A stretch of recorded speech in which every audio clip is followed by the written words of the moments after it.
มืองไซเสถาจัดพิธีประกาศสั่งตั้งตาแสงธาตุหลวงเมืองไซเสถาเป็นตาแสงหนึ่งที่นอนอยู่ใน4ตาแสงที่ขึ้นกับเมืองไซเสถาประกอบมี15บ้านซึ่งว่าห้องการนั้นตั้งอยู่ทางบ้านนาไซพิธีประกาศสั่งตั้งตาแสงธาตุหลวงเมืองไซเสถานครหลวงเวียงจันทร์โดยการเข้าร่วมของทานพงศวรรค์ศิริพันธ์กรรมการประจำภาคประธานในลาวสั่งชาตินครหลวงเวียงจันทร์ท่านนางบัววรสุขละแสงเลขาพรรคเมืองไซเสถาพร้อมด้วยภาคส่วนที่เกี่ยวข้อง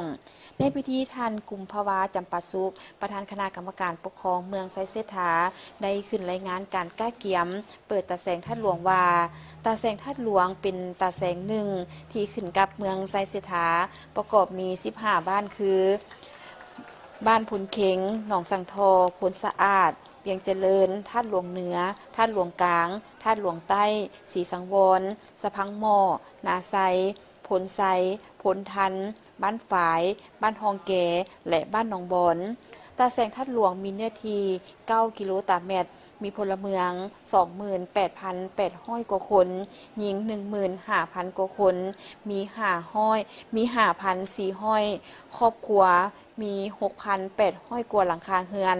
มี503หน่วยทิศเหนือติดกับตาแสงวังซ้ายทิศใต้ติดกับเมืองศรีสัตนาคทิศตะวันออกติดกับตาแสงโน้นหวายและทิศตะวันตกติดกับเมืองจันทบุรีมีห้องการตั้งอยู่บ้านนาไซและอาชีพของประชาชนส่วนหลายแม่นพนักงานประกอบธุรกิจ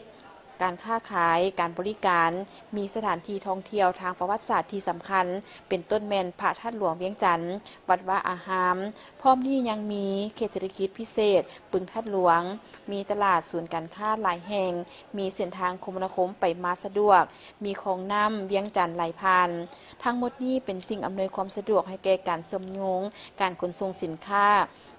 การบริการและการท่องเที่ยวในพิธีครั้งนี้ได้มอบมติตกลงให้กับคณะบริหารงานตาแสงจากนั้นได้รับฟังการอบรมให้ทิศซี่นำจากทานพงศวรรค์ศิริพันธ์เพื่อเป็นทิศทางในการปฏิบัติเวียกงานในต่อหน้า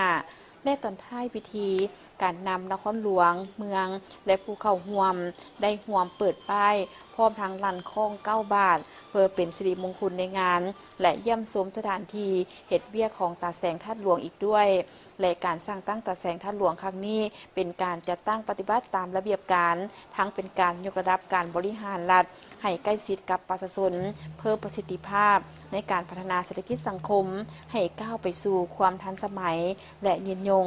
พิธีครั้งนี้ได้จัดขึ้นในวันที่18 สิงหาคม 2026